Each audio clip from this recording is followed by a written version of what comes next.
Call our meeting to order. Could I please get a roll call? Chair Caballero. Here. Councilmember Baker. Here. Commissioner Jacobs. Commissioner Lee. Mayor Pro Tem Middleton. He is here. He just stepped out. And Commissioner Valentine. Here.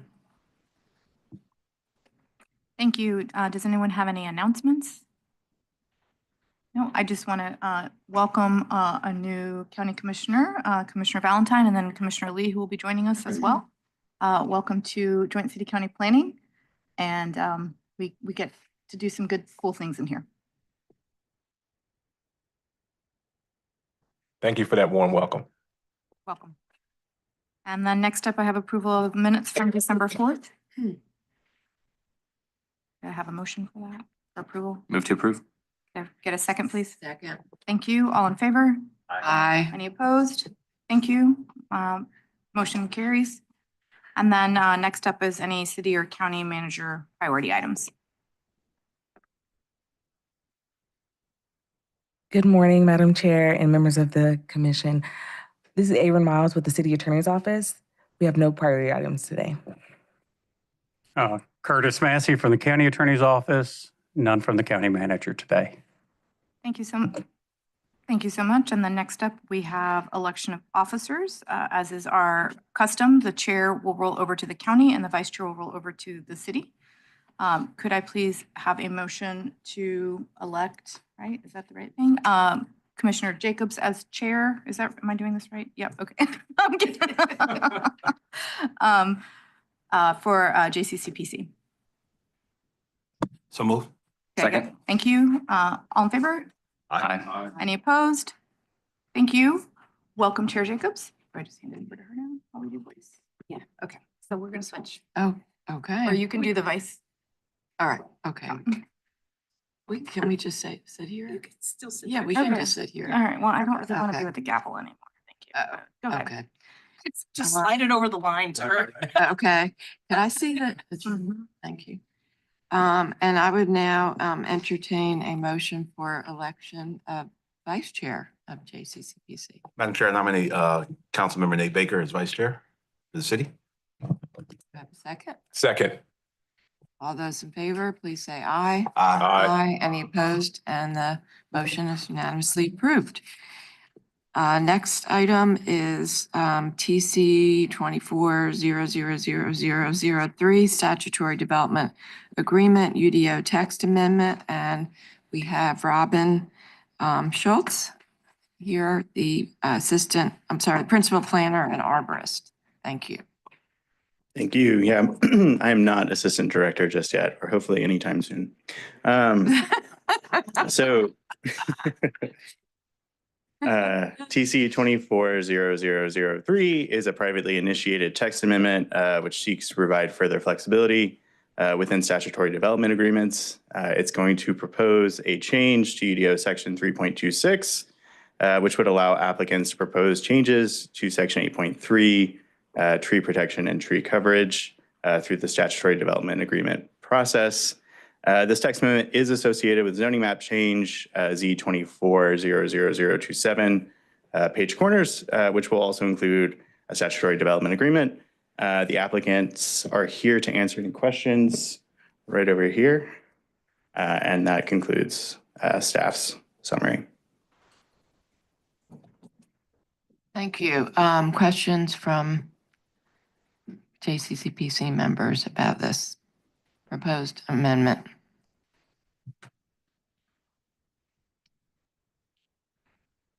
Oh, Nate, Councilmember Baker, sorry. Yeah. Do you have the staff have any recommendations? The staff does not have a recommendation on this, especially given that this is sort of a discretionary piece for you all to decide. It's sort of within your wheelhouse as to whether or not these statutory agreements are entered into. I'm not trying to give you a non-answer, but it does sort of feel like a little bit outside of staff's realm to control the decisions that you all make. I just want to say one thing. Michelle, you're here as the alternate, so you can actually come up here and sit with us. And if Commissioner Lee comes, then you can step down. But at this point, you are welcome to join us. Thank you for coming. Thank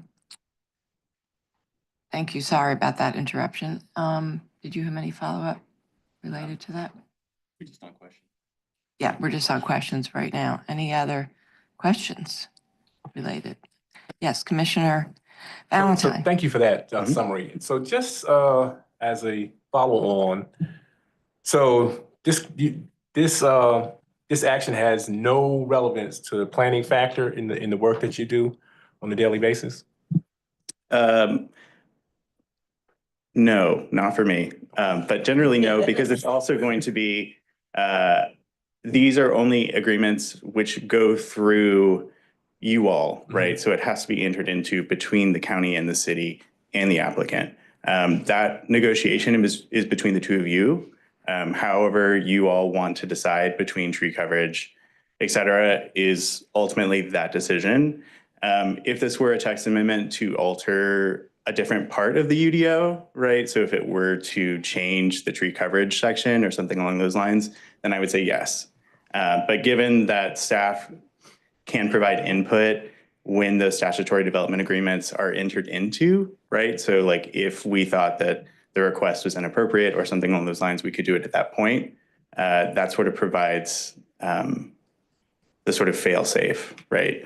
But ultimately it is a decision between the elected officials and the other half of that agreement.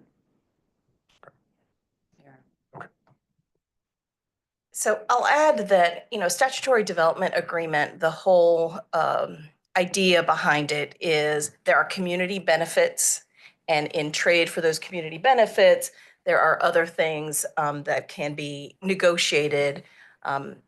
When we first put this in the ordinance, kind of this environmental stuff was taken off the table, and now the request is put it back on the table as one of the things that can be in negotiation. So there may be good reasons why an applicant is providing enough community benefits in the minds of elected officials that it outweighs, the need for full compliance with tree preservation or tree coverage requirements.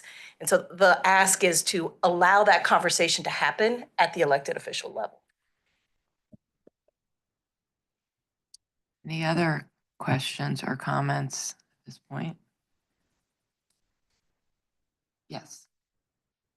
So how does this relate to the rewrite of the UDO? Yeah, so as far as this goes, I assume that within the administrative section of the UDO, if this were to pass both the county and the city, that it would be included within the rewrite because it would have been approved by you all within the sort of frame of reference for changes made to the UDO that would transfer over. So if you all were to approve it, I assume that it would be included within the fourth module of the administrative section. So I have a few questions. Okay. One is this refers to a rezoning, Lincoln Avenue, or is that correct? Or Lincoln something, I can't read my own handwriting, communities. Could you tell us exactly what is that rezoning? I would let the applicant speak to that rezoning.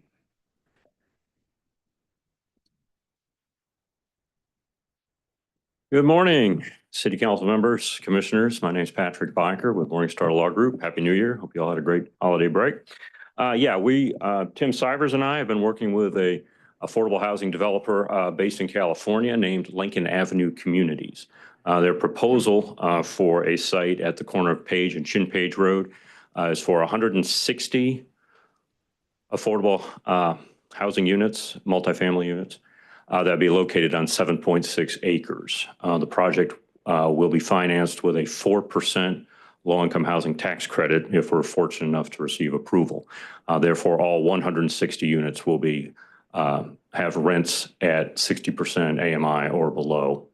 The challenge that I'm not the sharpest tool in the shed, but I trust Tim on this, is that the Our client, Lincoln Avenue, needs to have 160 units. They're not able to reduce that number. That drives a parking requirement due to the North Carolina Housing Finance Agency. That drives a stormwater control measures that have to treat all the impervious surface. Once all these moving parts are sorted out, it turns out that it appears we're not able to meet the tree coverage requirement for the suburban tier. I think we would probably meet it for the compact tier, but we're not in the compact tier. So as our friend and client Ted Heilbrunn says, when you have a shopping cart, you can only fit so much stuff in it. And so once you put in the parking, the buildings, the stormwater control measures, all the amenities that are required by the North Carolina Housing Finance Agency and our PDR zoning district, it becomes a little bit too tight for the 20%? No, the 20%. Yeah, sorry, 20%. Still waking up, sorry. 20% tree coverage requirement in the suburban tier. And in this specific case, what would the tree coverage actually be? We haven't exactly figured that out yet, but it won't be 20%. Okay, that's how. It'd be below that, but that gets back to one of the community benefits here is if the city were to go forward and build 160 affordable units, our estimate is that would cost about $38 million.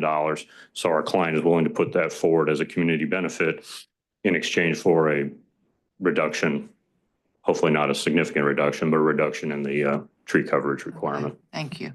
Okay. Thank you. Okay. That answered? Great. Yes. Nice to see you. Yes, thank you. So I guess I think for me, the conundrum here is I think that this is obviously one of the, as the applicant noted, one of our comprehensive plan goals is around affordable housing, and certainly that is a priority and a value in our community.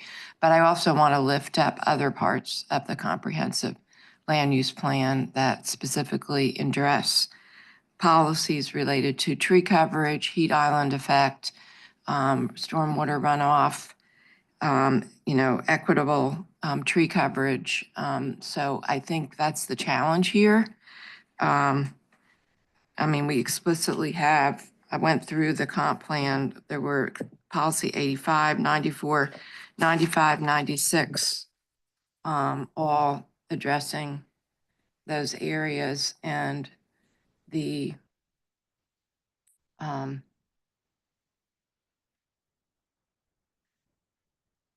just wanted to specifically read policy 85, new development should include tree coverage. It actually says beyond required by development regulations, tree canopy should be distributed throughout new developments to maintain a consistent mature tree cover canopy whenever possible. And then, for instance, policy number 26 says implement strategies to reduce the heat island effect and its impact on residents, ensure new developments mitigate urban heat island effect in areas currently experiencing it, encourage new developments that minimize impervious surfaces, green infrastructure, reflective materials, and plentiful tree canopy. And there's further discussions just about what we already try to address, what we already see, which is the racial and economic disparity related to tree coverage that we already have, where you see the less tree coverage in lower income neighborhoods, which we know contributes to the heat island effect, which has health impacts, but also impacts energy costs. So on the one hand, we're trying to build affordable homes, and then the question is, what happens when there's less tree cover also impacting those homes? I just raise that to say that I think it's a complex issue. I totally support this is amazing in this particular case to have the opportunity to build this much affordable housing by a developer, and I commend that. But I do want to still lift up this issue, and it is also important that residents, we know the benefits of trees for many different reasons, and we have other aspects of our plans related to greenhouse gas, carbon reduction, sustainability, sustainable development, all of that. So those are concerns of mine. And also the fact that we are updating our UDO right now. And that does make me uncomfortable or doing a text amendment at this point. So I would love to hear what other JCCP members have to say about it, but I do think it is a complex issue. Yes, Councilmember Caballero.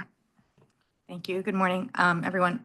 So quickly, the city's entire street tree campaign, or whatever you want to call it, would still move forward in this case, right? Correct, There would yeah. still be street trees, right? Yes. And we don't count that when we are doing these Right. kinds of projects. And that's also in 9.6, the requirement for street trees and landscaping. So none of those things could be changed through that. Only the tree coverage, which is the amount preserved, or through tree replacement. Right. I guess what I want folks to understand is that we don't actually count the totality of trees around the area. We are counting a very specific section on a site that is independent, as you know, because it's in a different part of the UDO. And I think we're going to group things better that moving forward so that it's more straightforward for residents. Because I think what ends up coming out is like, oh, they're going to take down all the trees. There's not going to be any trees. And that's actually not true, because we have been very aggressive in replanting with an equity lens. We spend a lot of money on it as a city. And so I don't want the narrative to come out that we're just mowing everything down. I certainly, when I land at RDU, I see a vast forest across the entire area. So that's one thing. And then just you ask somebody if they're going to get affordable rent out of this, or they're going to get more trees. I guarantee you most people are going to say, I need a place to live. So I think we just need to be real pragmatic about how we're moving forward and decisions. And then I think, interestingly, and I know we're getting away from kind of the tiered approach in the UDO.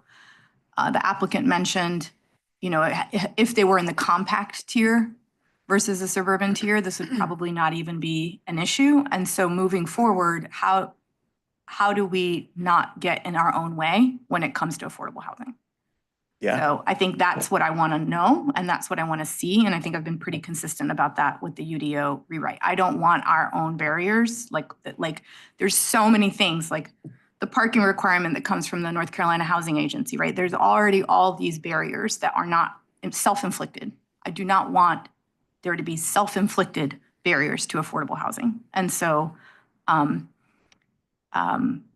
that's one other piece. And then finally, a few years ago when we were doing the whole kind of street tree kind of update, the solar power people were coming out and saying, if you get too aggressive with tree coverage, then it limits solar. So I think that we also have to be real clear on there's lots of different ways to get to climate resiliency, and there's lots of different ways to do climate justice work.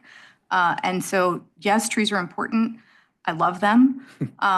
But I don't want us to be so narrow in our focus and our view around what sustainability practices actually are, what climate action and climate justice actually are. And you wanted to hear my opinion, and so I shared it. Thank you. Yeah. I'm sorry, Robin, did you want to respond? I just wanted to respond really quickly and say that I think you're both correct. And also that the amount of statutory development agreements that we get is pretty low. But that I think the option is not, that you will get less tree coverage in every single one of them, but rather that you have the opportunity to negotiate those terms based on the comp plan with everyone that comes through. So I just wanted to clarify that this isn't a reduction in tree coverage for every project. It's just these ones that enter into these very specific agreements with you all, which does allow you to use the comp plan more effectively in terms of applying it to certain sites. But I hear both of you. I was partially hired as part of that street tree push, so very, very sensitive to it. Thank you. Yes, Councilman. Thank you. Good morning. Happy New Year, friends. Madam Chair, may I take a quick point of personal privilege to congratulate you on the reassumption of the gavel. Congratulate Co-Chair Baker for assuming the second chair, and let me welcome our colleagues our new colleagues from the county, Commissioner Valentine, Commissioner Burton, and in his absence, Dr. Lee. It's good to have you on with us. Strap up. It's going to be a fun ride. So with respect to this text amendment, I mean, surprise, surprise, even the most well-developed comprehensive plan is going to still leave us in a position to have to negotiate and govern. And all this text amendment does for me is point to the obvious, and that is what just happened. We just had to, even with a well-devised comprehensive plan, make decisions. And the plan is indeed a plan, and future councils are going to have to make hard decisions. Right now, I'm thinking about how many deer are too many deer. We all love animals in Durham, but when you have human development, you have to make decisions. Where's the balance?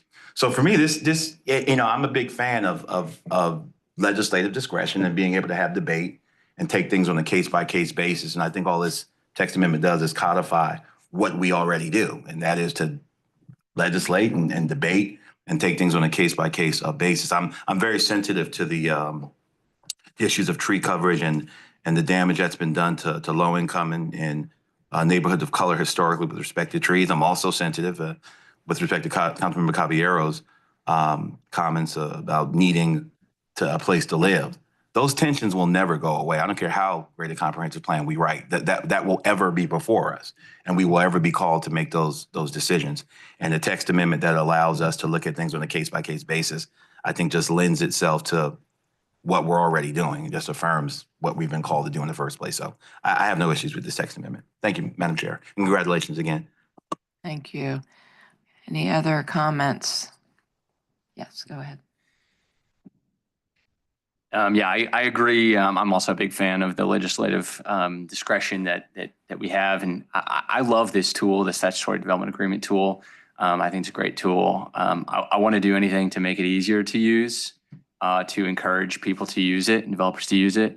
It allows us to negotiate and come to the table together and be flexible and think about how to move complex sites that don't fit into a box forward with better types of development. My knee-jerk reaction to this is to not support it just on its face. When I hear a little bit of an explanation about the purpose behind it, part of me wants that. I want to see the site layout. I want to see, are you using the site in the best way possible? I think often we don't use parcels efficiently in terms of massive setbacks and parking. I did have one question for the applicant. Can you just tell me, I'm just out of curiosity, what is that parking requirement, if you know it off the top of your head? Yes, sir. Councilmember Baker, the North Carolina Housing Finance Agency's standard parking requirement for 4% low-income housing tax credit is 1.75 parking spaces per unit. Our team negotiated with them to reduce that to 1.5 parking spaces per unit, and they said that was their final offer.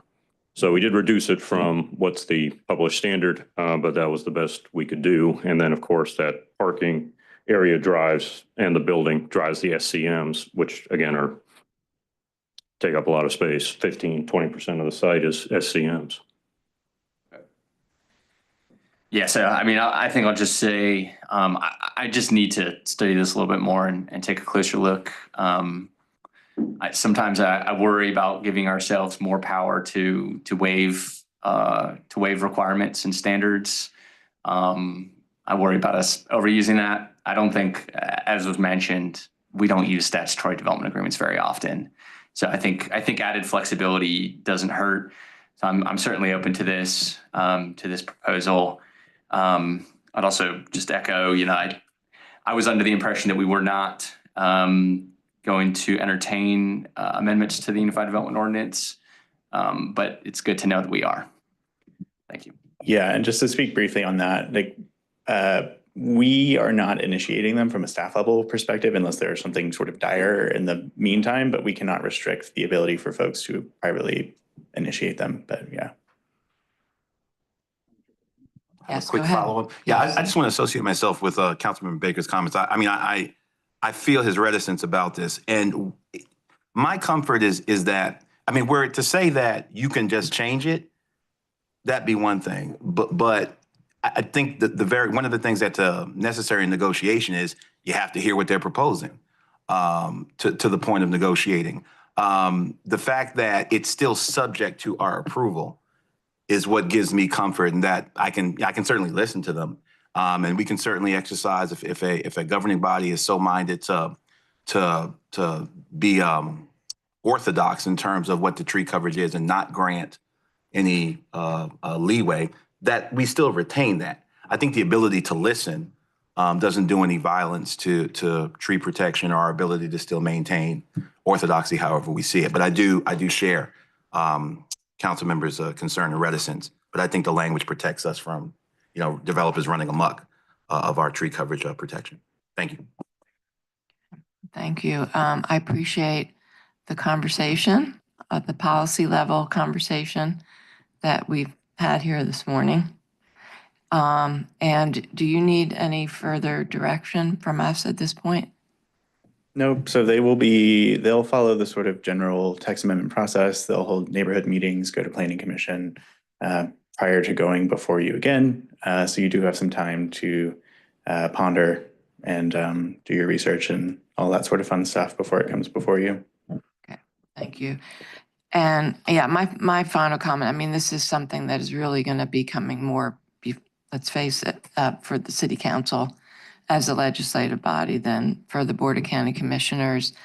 I think that unfortunately, there's always this tension between other goals and then protecting our environment. And it's a lot of times, it's kind of a false narrative. So I'm always looking for how can we do both? Years ago when we had the 751 development many years ago,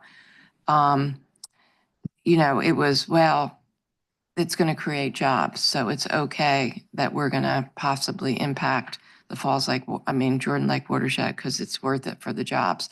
I don't want to, I have personally, I hope that we can find a way to be able to do both, protecting the environment, because it does also, it benefits the residents. I want people to also not just have an affordable place to live, but an attractive, healthy place for them to live.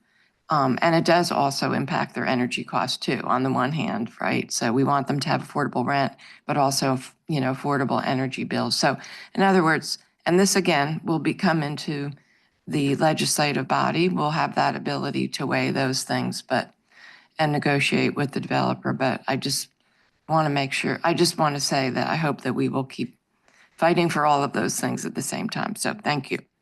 Okay. Next, UDO Module 2 update. And we have Bo, who is the Assistant Planning Director. Good morning. Good morning. Try that again. I think Robin might have been onto something. Avoiding of it. Bo Dobrinsky, Assistant Director. Here to give you a bit of an update on the UDO project and go through a portion of Module 2. I guess some bit of a part of that update, I'll share that we've got a bit of a delay for two reasons. One, more expected than the other. One, we've had our consultant, Code Studios, had some staffing challenges. And so we've had a delay of a few weeks on some of the materials being provided to us, which of course we then are delayed in reviewing those materials. And so the original schedule we'd given you is probably bumped back a month or two due to that. Still sort of evaluating all those impacts. Additionally, and Sarah can chime in if she'd like, but as a part of the disaster recovery bill, Session Bill 382, there were some modifications to existing legislation on the ability to downzone properties and how that's defined, as well as some language that was included in the bill in regards to creating nonconformities. And we're currently evaluating the impacts to the project. I don't know if either attorney staff or Sarah would like to speak more to sort of what that evaluation looks like or time frame, but so we recognize that there will be some delays at a minimum. May I have May I ask a question? Oh, yeah, thank you. So I was gonna ask exactly what does the term down zoning means? I was reading the email that Attorney Massey sent and I was trying to absorb it. So what does that term down zoning mean? Sarah, did you want to go? Yeah, go ahead. All right, so in the general statutes, there is a section that basically used to say, and I'm going to walk through this, so bear with me. It used to say that you could not downzone someone's property without their consent, except if you were a local government. So the definition in that version of downzoning was taking away development intensity potential, so lowering the density potential of a property, or and the wording is a little bit ambiguous, but reducing the permitted uses on a property. What this change did was a number of things. One is it removed the local government exemption. So now local governments also cannot downzone without getting property owner consent. It added a third kind of definition of downzoning that basically says that it doesn't apply to residential districts, but in non-residential districts, creating any type of nonconformity, whether it's nonconforming use, a dimensional nonconformity, et cetera, that constitutes a downzoning, and we cannot do that. And then the third thing that the legislation did is it made it retroactive 180 days from ratification. So there's a lot going on there. The practical challenges for us now are, two main things. One, local governments always create nonconformities when they do, massive projects like rewriting their ordinance. We cannot practically go and field survey every single property in all of Durham County and then do an assessment against the new regulations to see, this new setback, is your building slightly over or not? Like that is crazy business. We are definitely not resourced to do that. That is unreasonable. So that would put us into the bucket of having to get consent. And let's be realistic, we're not going to get consent from everybody, right? So that leaves us with, what do we do? So that's the part that we are actively kind of looking at what our options are. We'll be talking with our consultant at our meeting with them next week about some strategies of what we could do. And so until we have those deeper conversations with them, I don't think we're ready to say one way or the other. I've been on a lot of calls. The North Carolina chapter of the American Planning Association is having a webinar on this. I have been on several calls with the School of Government. I meet regularly with the planning directors from the 5 largest jurisdictions in the state. We have been talking, the planning directors, a lot about this. So we are on it, but we are not sure exactly yet how we're going to deal with it. Were there like complaints from private property owners about this issue, or why the legislature felt like they needed to make this law, or? So, ma'am, one of the frustrating parts about North Carolina General Assembly is there is no legislative history that normally exists.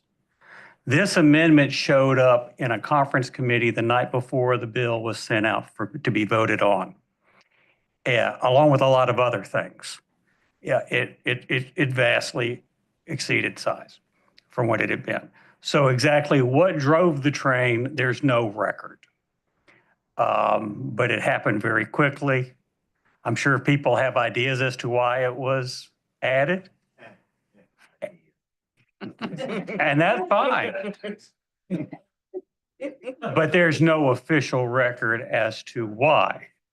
And I think the issues that Director Young's mentioned and the issues expressed by Professor Lovelady in the article I forwarded to the members of the county members of this body reflect the fact that there's some confusion and a lot of ambiguities in the statute amendments, which is unfortunately what can happen when things happen quickly and not through a regular deliberative process.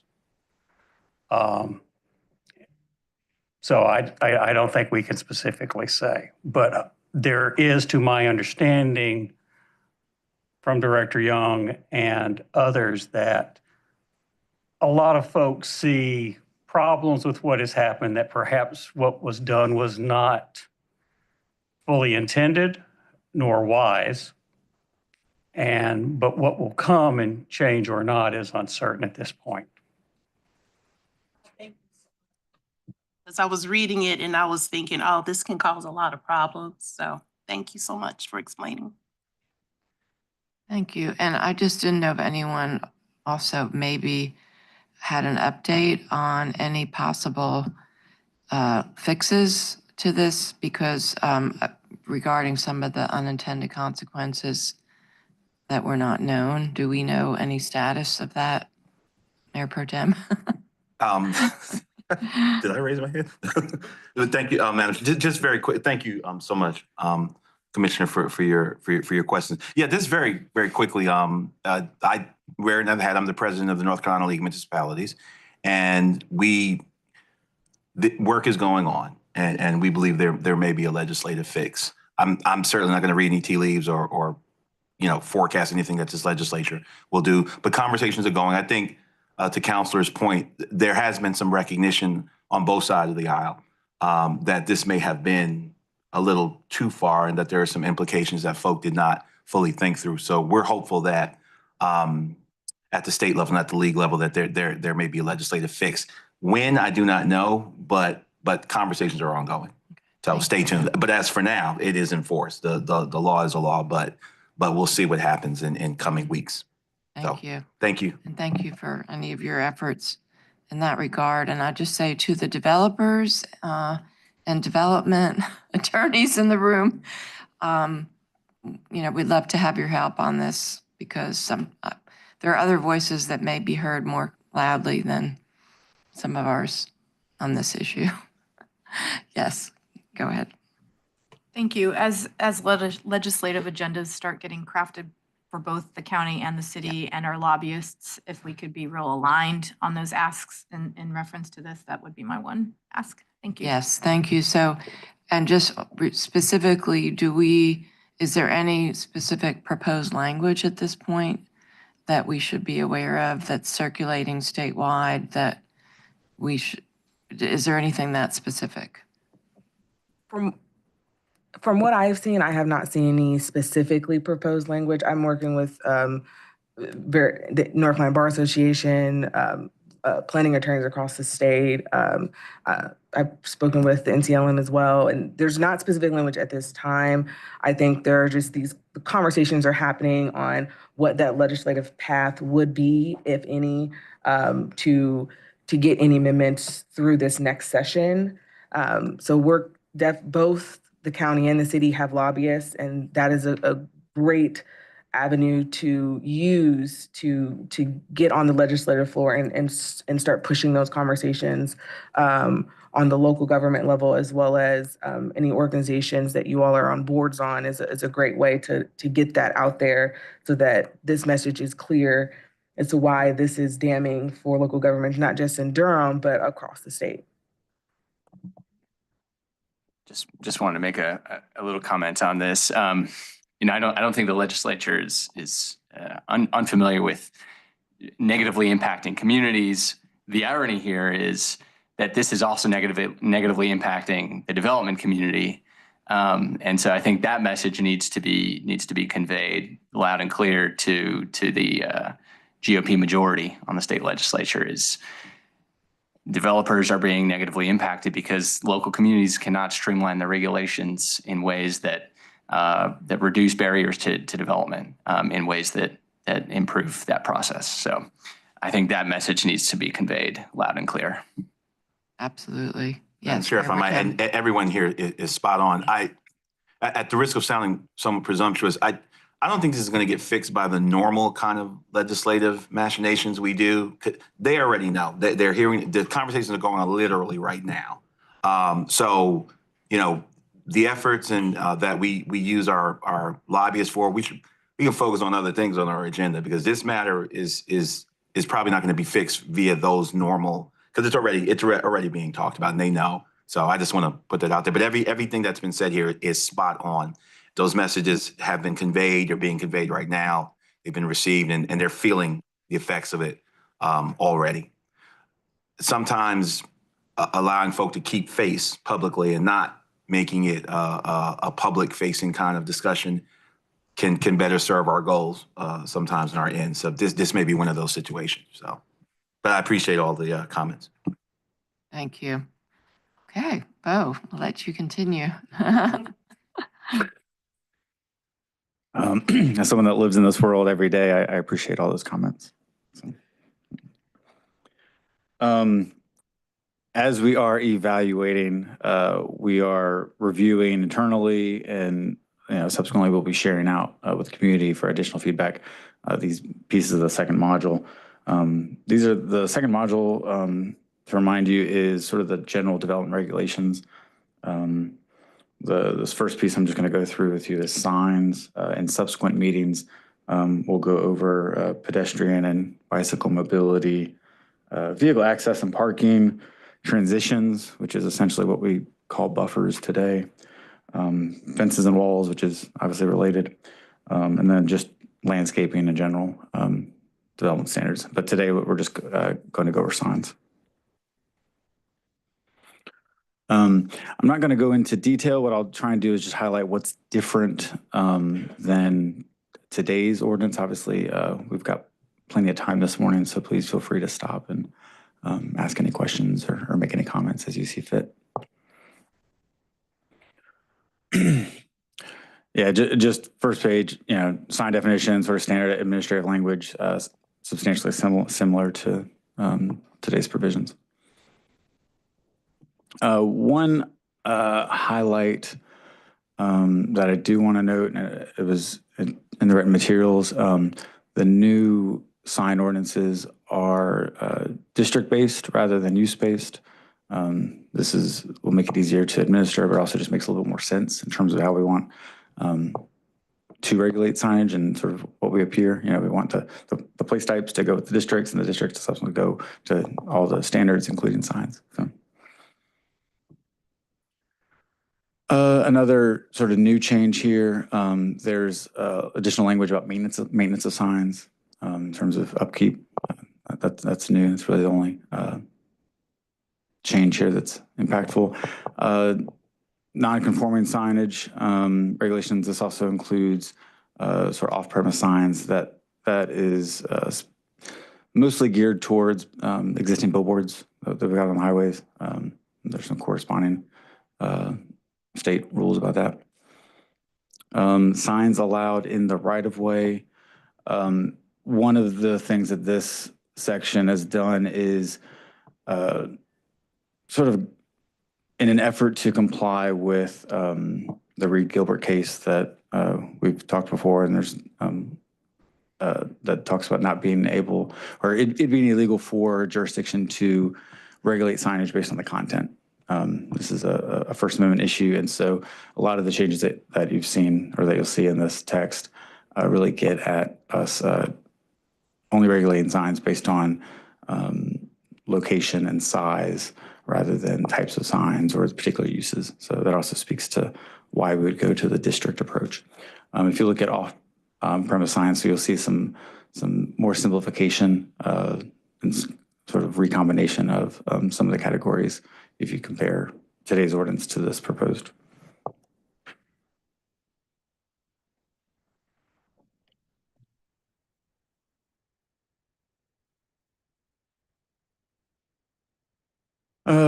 Speaking to prohibit, just of note to folks, signs allowed in the right of way, political signs, that language is substantially the same as the current code today.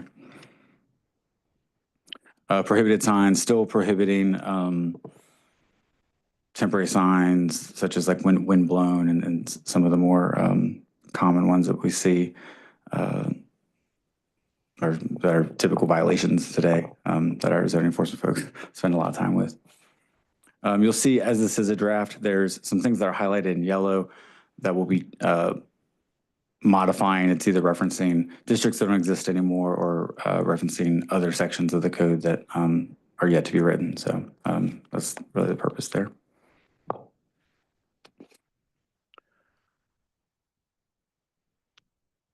Off-premise signs still prohibited. Generally rotating signs, wind blown, like I said. Dilapidated, damaged signs. So yeah, there's some additional language here about upkeep of signs and obsolete signs. That's referencing signage for businesses or entities that no longer exist. A lot of times we'll see signs that are up for many years afterwards. This would give us an ability to do something about that.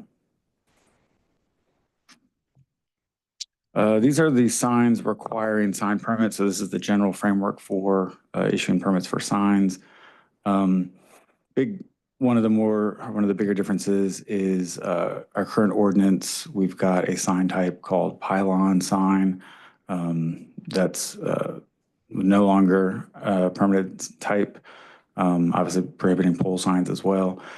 We are having, as a part of our internal review, we're talking about ways to expand these allowable signs to allow some of the things that are considered pylon signs for our permitting. This is all way in the weeds, and I don't think you necessarily need to know the details, but we just ultimately know that there's a slight limitation on height of signs that will come from that, and hopefully a simplification in the permitting process. So I'll stop here. Any questions, any concerns? Any questions from anyone at this point? I just want to say I am very grateful that you all, the planning department, puts a lot of thought in signs and how things are designed. It's good to know that we're very thoughtful about these things that we consider minor. So thank you for that. I learned a lot. Councilmember Baker. Just real quick, just going back to the first page of the summary here. The list of the second module development standards, is this the full list or is this just a selection of the development standards? Will there be more in future modules? It's a full list, but there is a sort of catch-all at the end that includes small performance standards. Yeah, the performance standards will include a lot of small. So I suspect that if there's something that you think is missing, it's probably in that list, which we can go over. And you haven't finished yet, have you? Or you? I've got a few more slides, so Okay. but I just wanted to give an opportunity on the general Okay, regs. I'll hold my question to then. Does anyone have any other comments at this point? Okay. Oh, that's fun. All right. Yeah, so you'll see the permitting. This is just from a format standpoint, much simpler and consolidated. Obviously, just you'll see a chart. I know that's not impressive to you all, but for the staff that reviews hundreds of sign permits a year, things like this are helpful. I have a question. So what happens if someone goes outside those parameters? Oh, I apologize. So if they submit a sign permit and doesn't meet the regulations, the sign permit is denied and they don't have the permission to install the sign. There is, in the earlier section, there was a lot of talk about offsite signage or signs that are prohibited, whether the flying inflatables or things, some of those that aren't allowed to be installed permanently. They're subject to our enforcement action. So typically we just notify them, say, hey, that sign is not permitted, and they'll take it down, but they could be subject to civil penalty.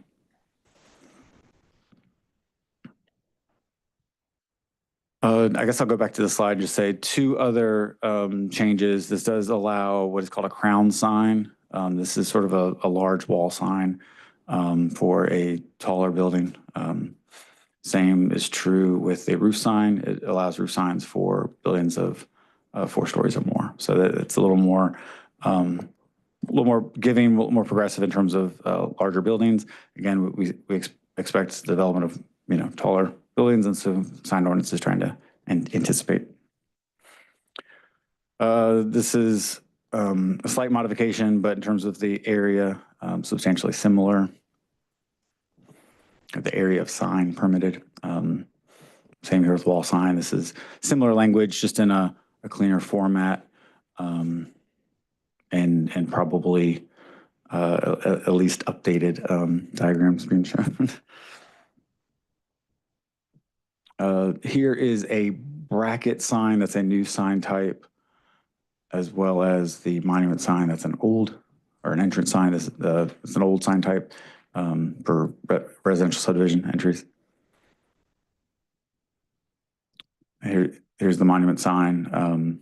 This is most common, and it'll be the most common ground sign. Like I said, we're looking at some further consolidation of that section with a potential renaming, but this would be the ground sign that you would see most often. There's the crown sign example that I brought up.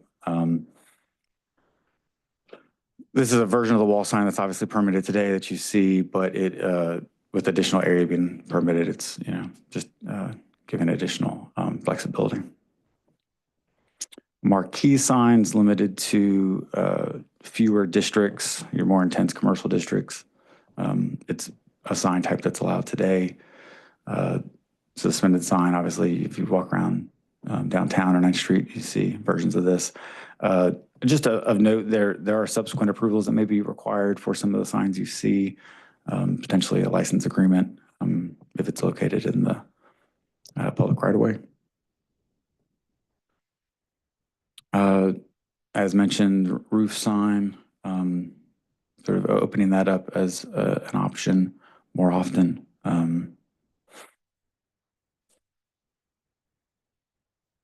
Again, that would be limited to taller buildings. Similar language to what we currently allow for in regards to illumination.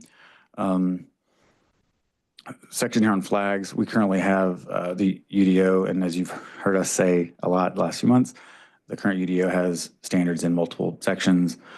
Flags is an example of provision that we've gotten in multiple locations that we're hoping to consolidate. So some flag provisions. Obviously, there's no reference to content, as I started the summary with. This is all fairly similar. I will note, the only thing of note here is going through incidental signs, so obviously allowing, entry, exit, if you pull into a fast food restaurant, for example. Temporary signs, consolidating the type. Right now we have a lot of different breakdowns that are based on the content of the sign. So really backing up and regulating the only way that we are legally permitted. Movable signs, they were referenced earlier as being allowed in right of way. That's really your sandwich board sign.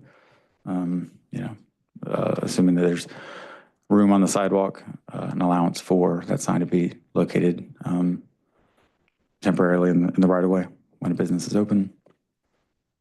And then 2 existing sign ordinance sections with landmark signs and common and wayfinding signage.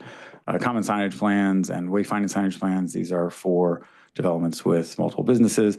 Well, I'll speak, common signage plans are for, think shopping centers where we try and seek some uniformity and some fair access to signage across the development. And then the wayfinding signage, this is, I guess, think maybe Duke Regional Hospital, where you've got a large development that requires a lot of signs to get folks around the development. Substantially similar, or the draft today is similar to the current provisions. We are looking at ways to simplify these, probably reduce some of the regulations or the things that we're asking for them to commit to as a part of the plan. This is both for ease of administration and also just to, how should I say this? A common signage plan for a shopping center could be approved, and then they come back and modify. And that modification costs more and takes more time, but it doesn't actually result in a different sign ever being built. And so just looking at ways to streamline that process for both businesses and us. And that is all that I've got for signs today. Ready for more questions. Thank you so much, Bo. And just to echo Commissioner Burton's comments, you know, we don't maybe normally think about signs being an important part of our built environment, but they are. And I feel like it's something I'm personally very sensitive to. When you go through a community that clearly does not have very good sign ordinances and all you can see are like massive billboards and things like that, drives me nuts, versus a community that is very thoughtful about the signs, and they can become something that really contributes to the built landscape in a positive way. So I appreciate all of the thought that's going into this, and also the way this is formatted, similar to what we saw with the other module, where you've got the picture and then, you know, very clear, like a one-pager, that information that seems like it'll be really user-friendly for people. I was wondering about the process here. Did you, because I remember you mentioning this before, Sarah, did you all go back and kind of look at all of the complaints and the issues you've had over the years related to this, and then use this as an opportunity to address them? Was there some of that in the process? Yeah, that's a great question, Commissioner Jacobs or Chair Jacobs. We've actually created, so the draft is obviously provided by Code Studio with some guidance that we provided up front with discussions of, again, making sure that we're legal with case law. We've actually got a subgroup of planning staff that are just, it's like a subgroup of a subgroup doing internal review. They're sort of our sign experts. And it is, you know, our customer service folks who hear complaints. It is our supervisor for enforcement, who obviously deals with the complaints, and then obviously the sign reviewers themselves, you know, so we've got representation. And we spent, I think, 90 minutes just yesterday going through the document and really having conversations like that. And so the answer to that question is yes, absolutely. Some of that will still be incorporated. Mostly it's a lot of that will result in tweaks of language here and there, you know, making sure that we're capturing complaints that came in that were valid. And then other times it goes that direction as well, as, you know, is that something that we should continue to regulate? Thank you. Questions, comments from members? Yes. If obviously the layout is huge, much more user friendly. If you could just summarize in like 2 to 3 bullet points of the biggest changes from the existing UDO to this one. First one being district-based. Second one being the temporary signs not requiring permits.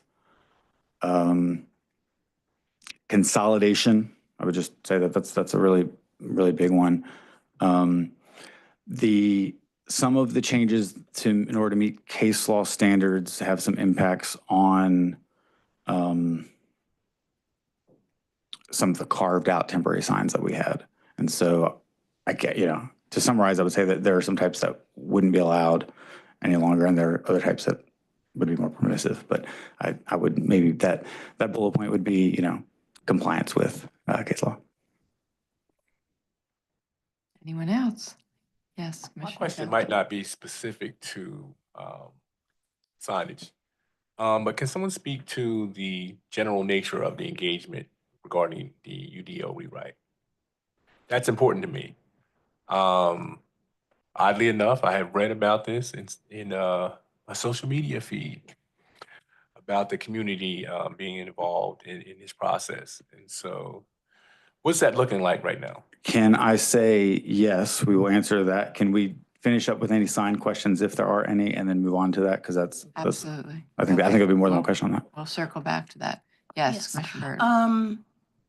Just like when we were talking about the GA with down zoning, making, a law, can they come in and say, you know what, this is a property owner's right to have a big illuminating sign? Can they come in and do that? I don't know.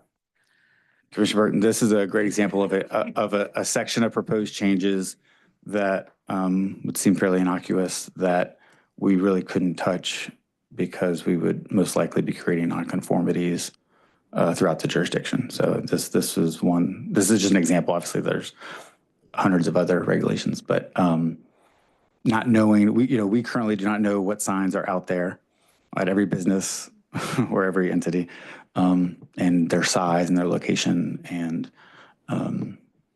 without having all that information, it would be difficult for us to ensure that they would be compliant. So really good point. Yeah. Thank you for your presentation, but I'm just thinking about all the things that our state legislature likes to put themselves into local government. So anyway, thank you. Any other questions or comments? I had a question around the lighting. I know, have we also evaluated the section on lighting with, I think each of our boards adopted those Audubon resolutions related to lighting, and some of the recent conversations there have been about light pollution and things like that. Just, was there any, So, I don't know if there are any, looking back to what was in those resolutions. Just wondering. yeah, so the light pollution topic was obviously a part of this. There's a separate development standard section that is further on in this module that speaks more to lighting standards that would hopefully capture looking at it through that lens.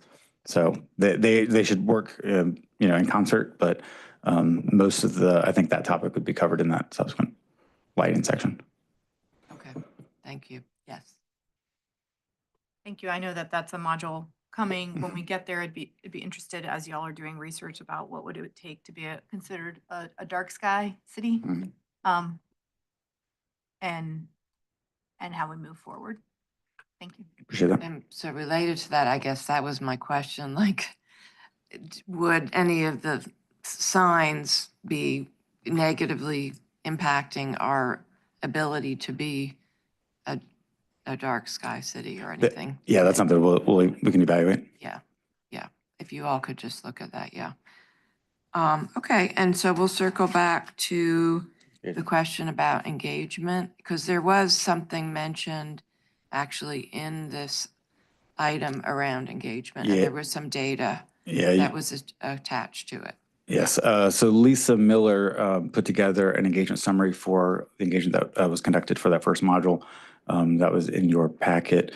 I will let them answer your question specifically. Maybe give a sort of a kind of just a broad brush of what that engagement looked like, and then obviously entertain any questions that you all have. Good morning, everyone. Lisa Miller with the Planning Department. So we put together just kind of a brief summary of the engagement efforts that we did for this first phase of engagement.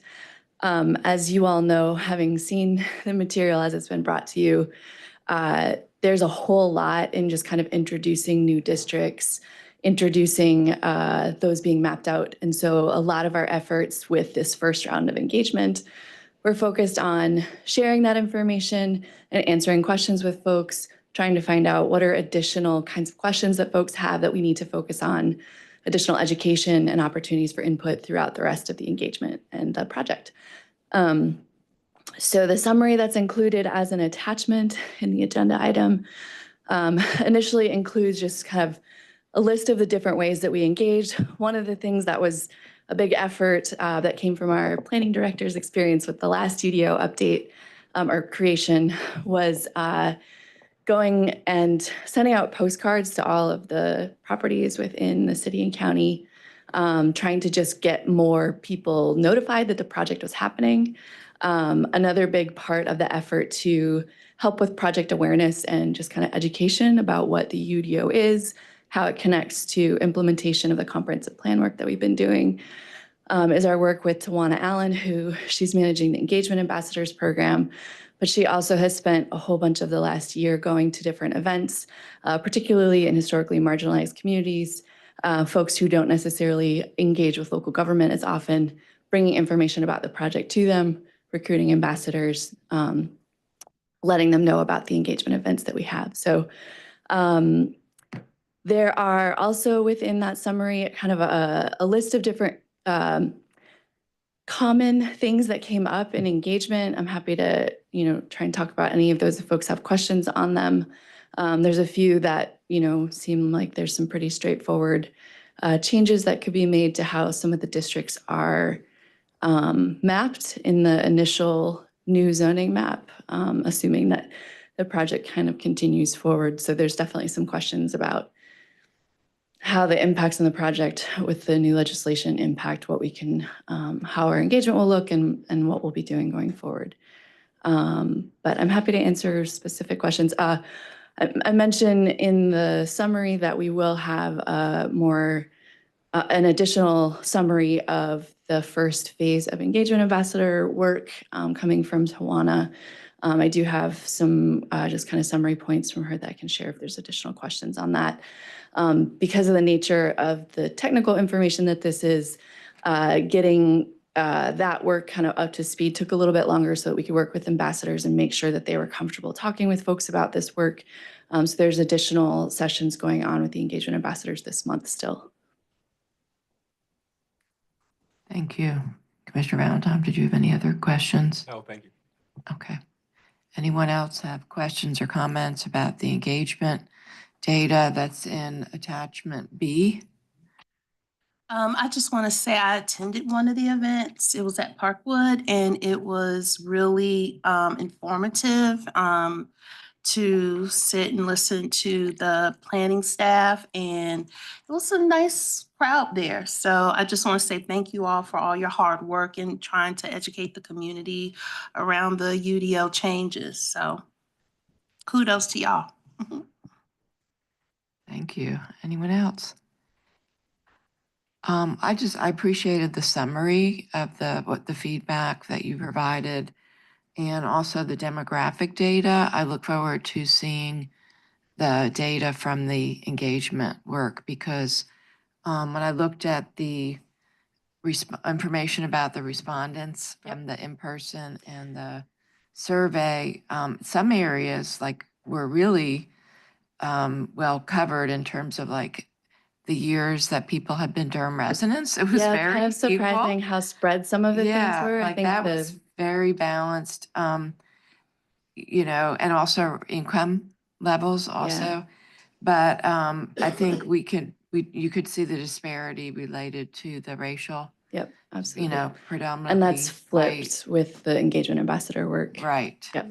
And also around home ownership. Yes, that's a as well. continual Yeah. issue that we have is reaching renters. Yeah, Mhm. only 12% renters when we're about 50-50 in Durham. So, Yep. Yeah, and yes. we are taking this summary as okay, what can we do differently, both in our staff-led engagement, and then also we'll be looking at, because of the nature of this project, are there things that we can try to do differently with the engagement ambassadors to make that more effective with this type of project? Yeah, and I appreciate that you all are doing regular updates. It's just ongoing and people know you're there. And I think that's really helpful because it's not just something that people have to figure out, where do I need to be and when is it? But it's like a monthly thing, I think is Oh, you're talking about the office hours at Yes. the library? Yeah. Yes, So I think. just so everyone knows, if you do talk to folks and they want Yeah. to connect with staff, this is something that we're trying out with this project, but really something we're interested in doing in general as a department to make ourselves more accessible to residents. So twice a month, the first and third Thursdays, we're at the main library. We're trying it out. So we're just trying to be consistent in one place with regular times. So Robin, is the first Thursday the evening one? Yep. Okay, first Thursday, 3 to 6 p.m. and third Thursday is 10 to 1 p.m. So we're there in the cafe space. We've got Robin is one of the staff who's been helping out with this, there to answer questions. It's aligned with the project in terms of how we're advertising it, but obviously people come with other questions. We try and connect folks with resources and things, so. Yeah, I think that's fantastic. And even just calling it office hours makes it feel a little less intimidating too. So thank you so much. Okay, anything else? Thank you so much. Thank you. All right, next we have the Stormwater Code and new UDO. And back with Robin.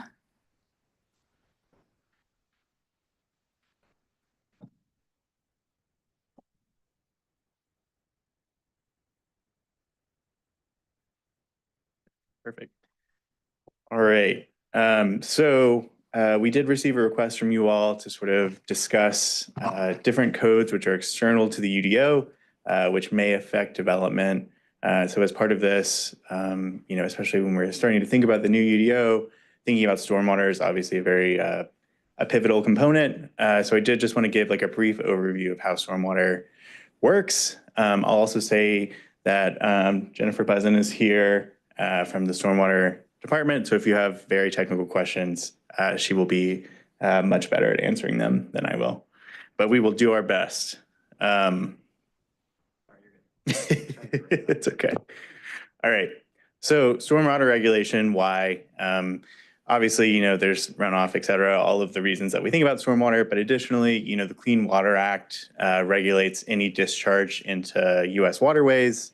The city has a storm drainage system, so we do have to have a permit, an NPDES, which is a National Pollutant Discharge Elimination System permit, because that drains into waterways. And so as part of that permit has requirements. And so to meet those requirements, we then adopt a stormwater management plan.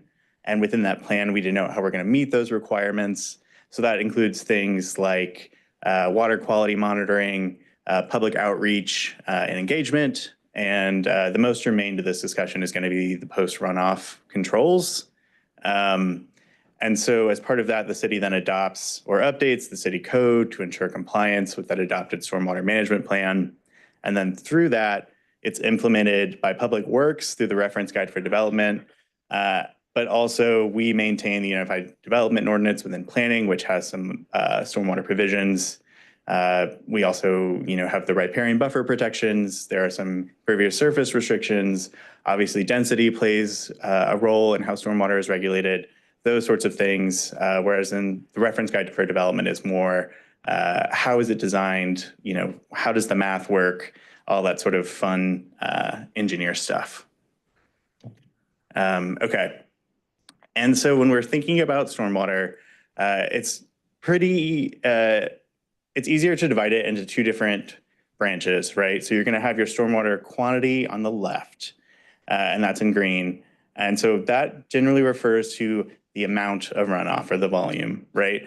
And so this is mostly regulated as a way to mitigate the downstream impacts. This is something that we hear about a lot, right? And so this is also, managing peak runoff. And so this is triggered by the amount of impervious surface. And this makes sense, right? When you have impervious surface, you have less exposed soil for the water to be absorbed within. So it's usually a good proxy to say if you have more impervious surface, you're going to have more runoff. And so within that, you can see the 4 different triggers for peak runoff. So if you hit any of those, you have to submit a stormwater impact analysis. You'll note that any limited residential, which is single family or duplex, which is permitted through an exempt plat, is exempt from these standards. And so this is when you start hearing about things like the 1 to 10-year storm, that stuff. And then so on the right in blue, we're going to have the stormwater quality, right?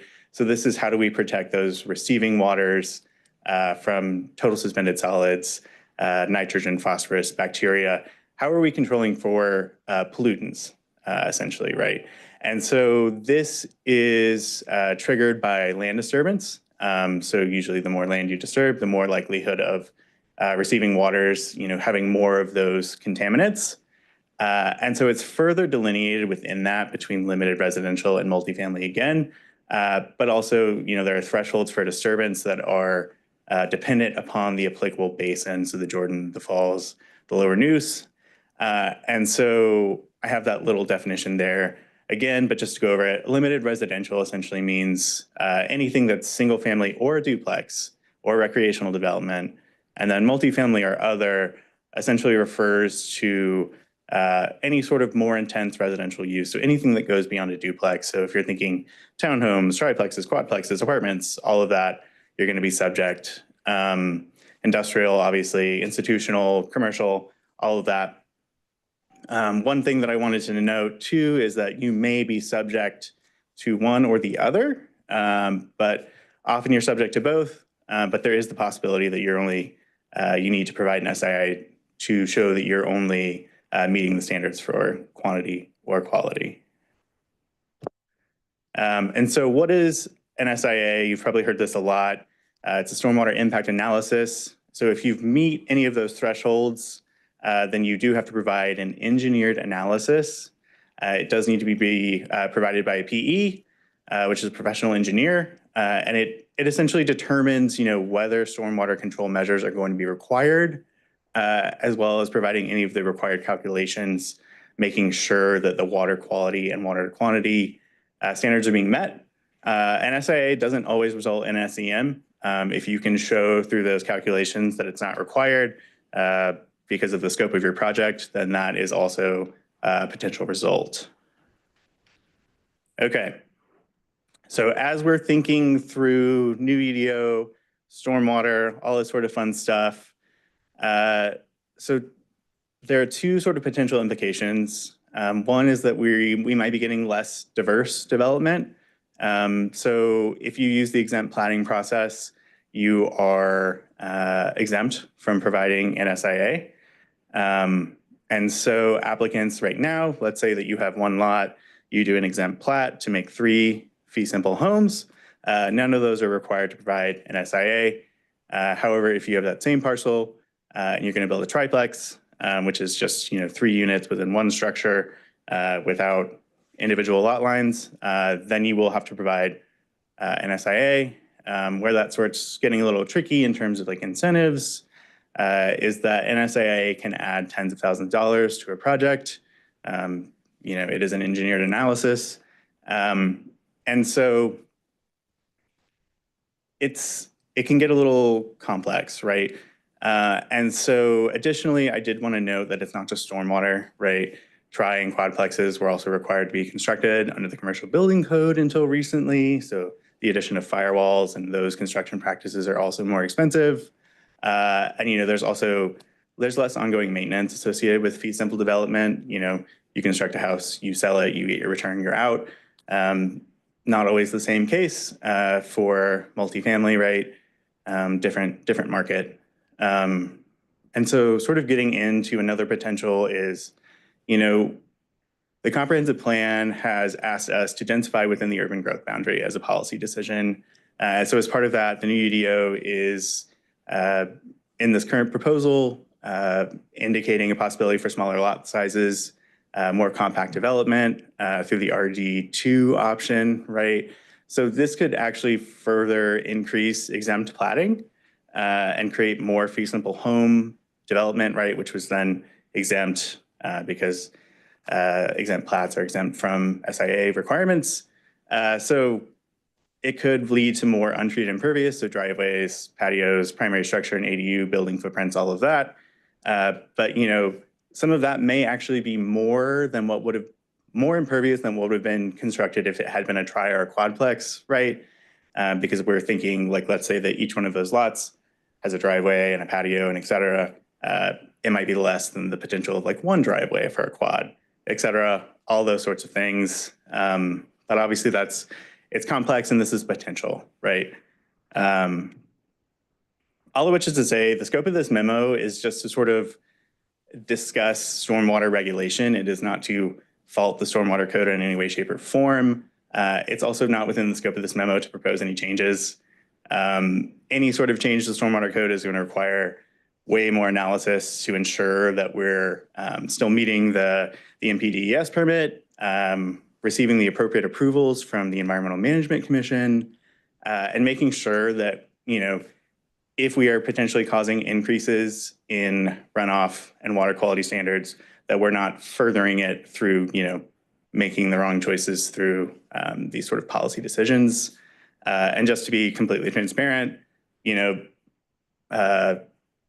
as we continue to identify stormwater impacts and the regulations are just going to become more complex, it's going to be more of a puzzle, right? Having dense development does make it harder to put, SEMs, et cetera, on properties. It definitely can raise the price of construction.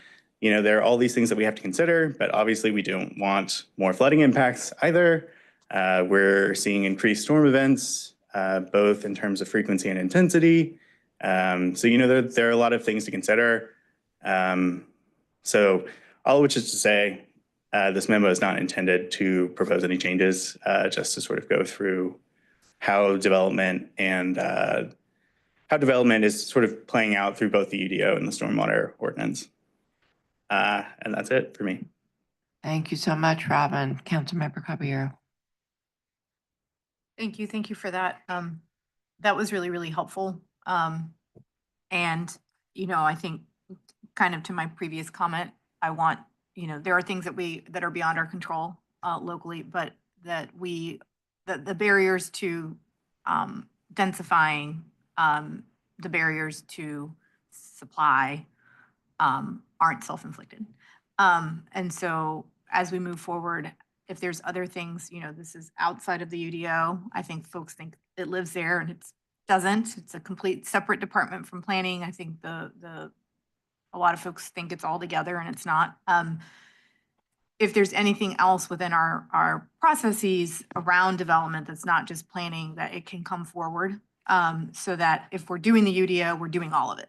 It doesn't make a lot of sense to me to do one thing and improve some things and then not do whatever else needs to happen. I think having quads and triplexes out of the commercial code, that was hard fought. And I don't want stormwater and other things to get in the way.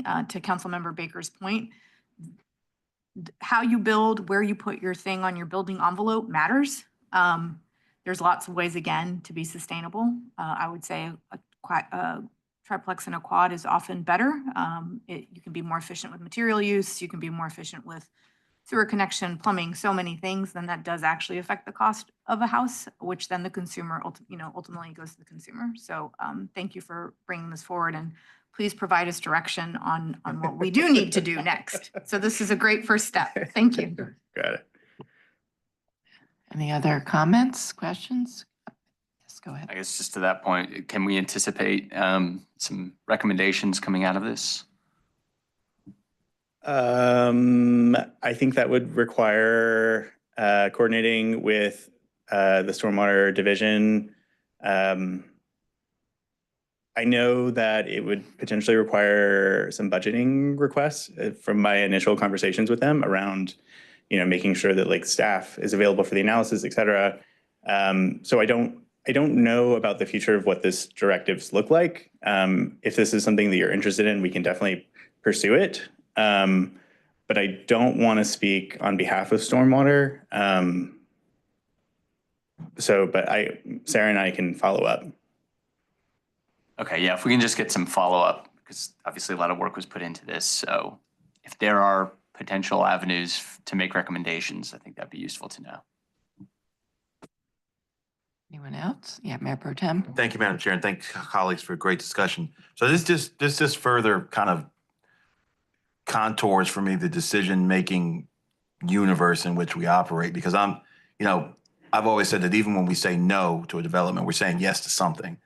And I was intrigued by the notion that, we know single-family homes don't really serve our density goals, but now the thought that even they could add to stormwater issues because they're exempt from stormwater driveways and patios and things like that. Big outside rooms are exempt from stormwater regulations.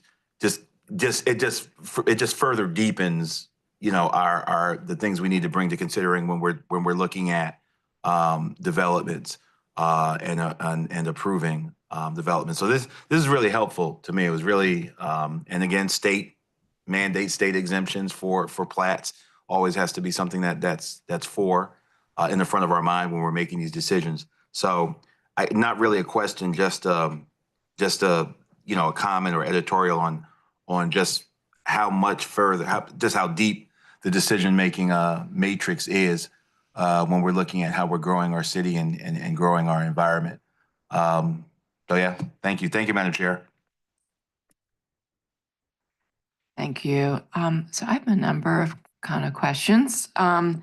First of all, the fact that this is a 76-page document just really lifts up how complex this is. And I really appreciate this undertaking of, putting all of the different information in one place. So thank you so much. I'm just wondering about the opportunities here, because when I, skimmed through it, some of the things that came to mind for me were how can we tie things more to really what the footprint is related to impervious surface? Because to your point, Mayor Pro Tem, especially going back to the example with the different housing codes that we're going to be giving people the different options of the base, compact, affordable. Because basically you can, as you pointed out, you could have higher density and have less impervious surface on a lot. So how can we be creative working with that? The other question I had was also about incentivizing low impact development approaches, creating more, using more materials that create more impervious surfaces. We have permeable pavements now, because the whole goal of a stormwater ordinance is to create opportunities for the water to filtrate on site, right? And also to capture the water on site. And so there are a lot of creative practices that are being used in other places in the country. I've never felt like we've done a great job of this in Durham. So is there any discussion about that, looking at some of those approaches? Yeah. Jennifer, is this your third round with the city? I want to say. So on Jennifer's second round, we were in a subgroup of folks looking at intensifying storm dynamics, and part of that was also looking at green infrastructure practices. And some of the things that we were coming up against were sort of like issues with maintenance, right? So like permeable pavement is only permeable for so long. You then need the maintenance agreement to then go and, I'm running short of the word, but like sort of like scoop out the sediment that's compacted, right? And so sort of thinking about that operationally is one of those things.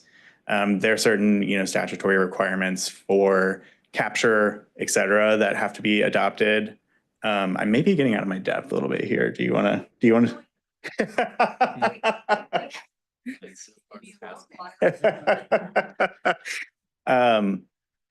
Truly, thank you so much to the Stormwater Department for helping me out through this this memo and this process. It was super helpful. But yeah, so those things are definitely being explored. I definitely think there's still the appetite for it. But stormwater is there's a lot going on right now, right? So I think figuring out how that works, which is also separate from the UDO rewrite, is it's complex. But I think that's a great question, and those are some of the initial roadblocks that we were running into.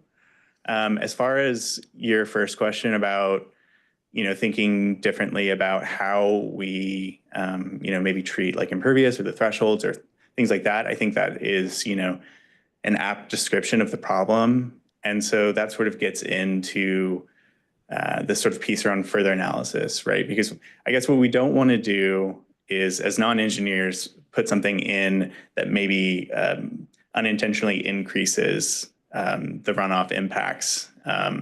Because we know that density may increase stormwater issues. That is a policy decision that has been made. However, essentially, I just lost my train of thought.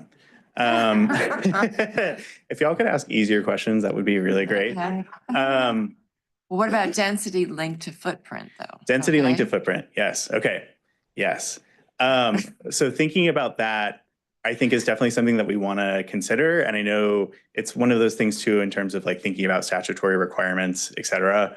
But I think that still gets into the further analysis piece, because what we don't want to do, for instance, is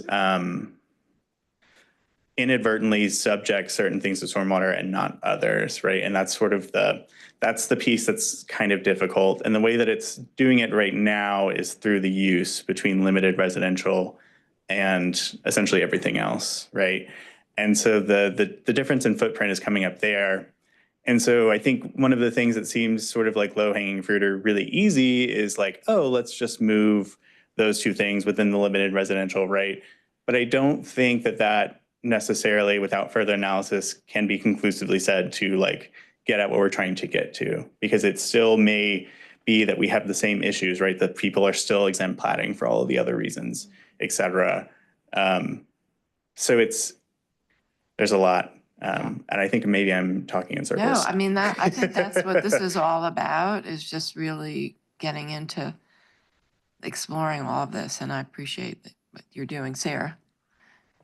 Yeah, I just wanted to add that I think it's really important to note that we kind of have two separate tracks of issues.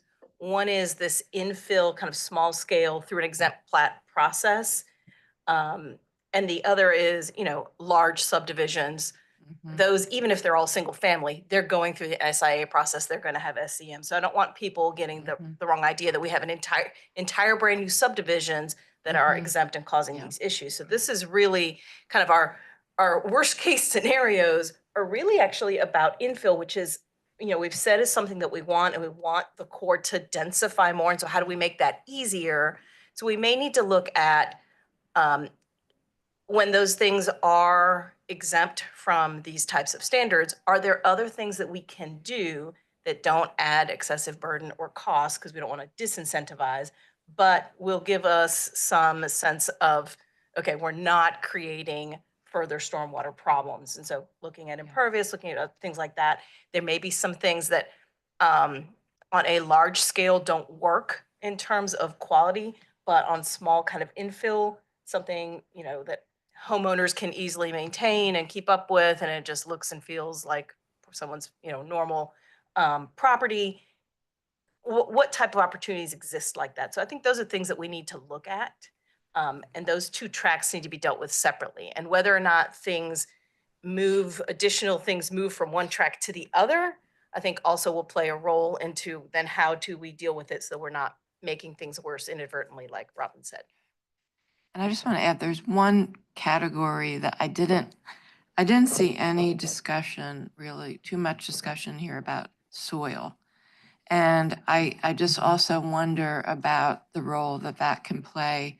And I don't know if you all have at this point consulted with the county stormwater and sedimentation control staff, Ryan Eves, and also folks like at the Upper Neuse River Basin Association, the Path Forward Committee, the technical committee folks. I mean, there is so much research and expertise and knowledge that has now taken place. And, Aaron's on that board with me. There's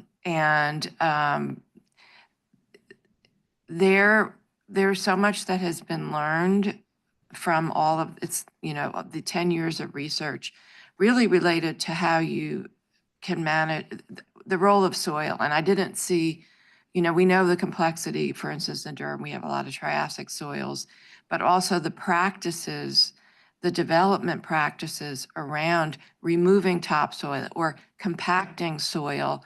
And that there are some very simple things we know now. And there was a reference to soil amendment in here, but like the town of Hillsborough has done these studies now that show what a difference it will make if you for instance, don't remove the topsoil, or you amend the soil in the process and then quickly reseed it, how you can dramatically improve outcomes related to stormwater runoff and erosion and things like that. And it's not expensive. It's a very simple thing. Just mixing in a bunch of compost in the soil and then putting a bunch of grass seed on it. It's just very simple. So I would encourage you all to please look at some of those other things that expertise that people have around this that we are not expensive and are really simple, that they may help us address some of these challenges. Yeah, okay. Yes, Mayor. I'm going to ask a question to Sarah's last point, which I think was really helpful. So a large subdivision may trigger a stormwater impact assessment, but that does not necessarily translate into restrictions on them, right? Because right now, we can the way we recoup for stormwater, we charge you money. I mean, if you have a bunch of stormwater runoff, we get money to whatever to help with our further mitigation efforts. But I guess my question is, on the front end, because we do that study, and at least my reading was that does not necessarily imply that you can't, because if they're exempted statutorily, they can still, so we can have the study, we've got the information, but what do we do with it once we get the assessment other than charging money? So for large subdivisions, so anything that's final platted, like essentially you will do the stormwater impact analysis. And I guess there are probably fees also associated with that. She ain't coming, bro. No. She made it clear. She said we're looking back there. She's not getting on this. This is your application right now. But so those are almost always required to have an SEM or some sort of like stormwater control measure, because it is going to be such a large amount of impervious. Akeen is also here. He looks really excited. But yeah, so with subdivisions which are final platted, I have never seen one that did not have a stormwater control measure. So just from like the amount of impervious to show that you are going back to the baseline, right? So that you do have to compensate for that increased development. What's the threshold for large? What is that? Would you come to the microphone, please, if you don't mind, and identify yourself? Thank you. We have people outside the room watching and listening. Oh, yes, that's a good point. Thank you. Jennifer Buzzin, third-time city employee, part-time, retired now. I would say that probably of the things that come to us for review in the stormwater group, 90% at least end up having an SIA that shows an SCM is needed, a stormwater control measure.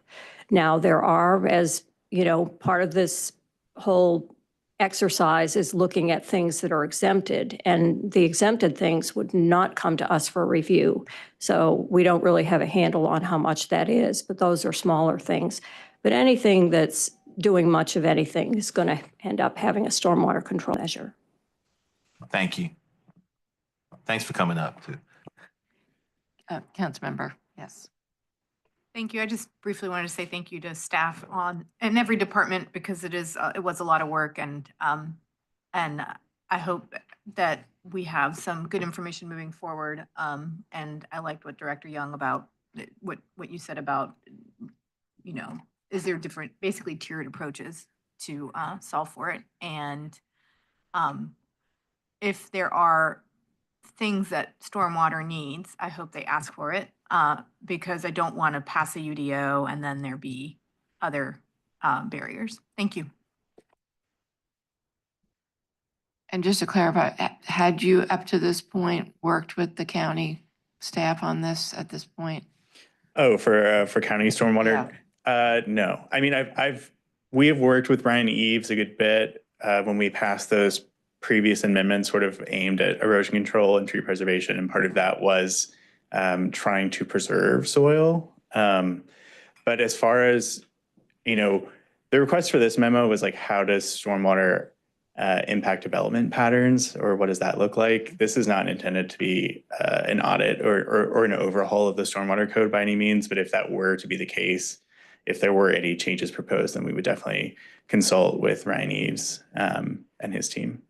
Yeah, I mean, I think it's complex because it's a dynamic process. It's really hard to separate out, it's between the relationship between the soil, how the development is being constructed, what's being built. It seems like it would be, this is just a really good opportunity to get, what you all are doing is to try to get further into that interplay.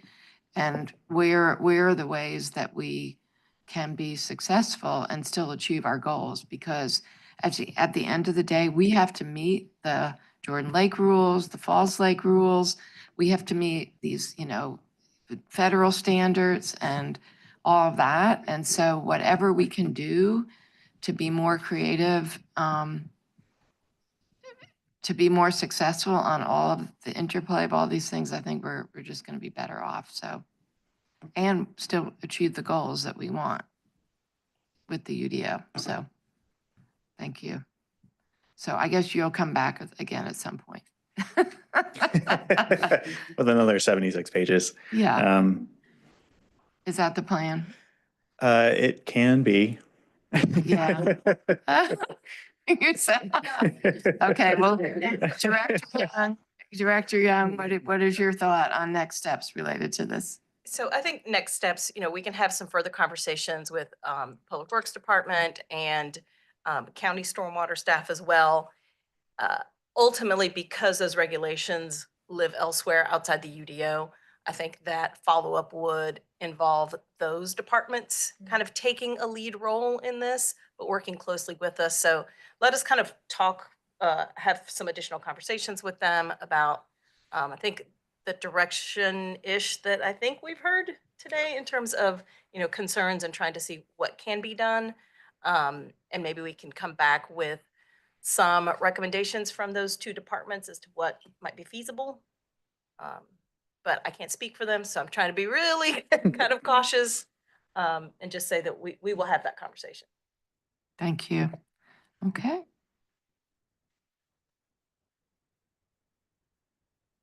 Thank you.